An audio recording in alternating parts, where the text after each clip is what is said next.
What's the meaning of art history?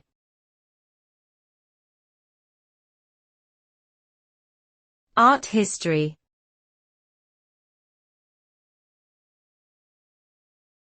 Art history.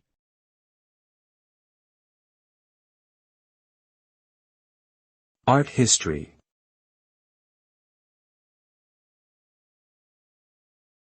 Art history.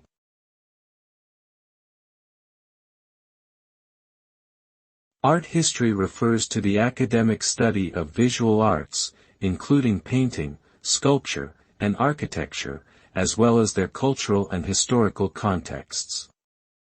It explores how art has been created, valued, and interpreted throughout history, and how it reflects societal and cultural changes. The result of studying art history is a deeper understanding and appreciation of art, its various forms and functions, and its impact on society.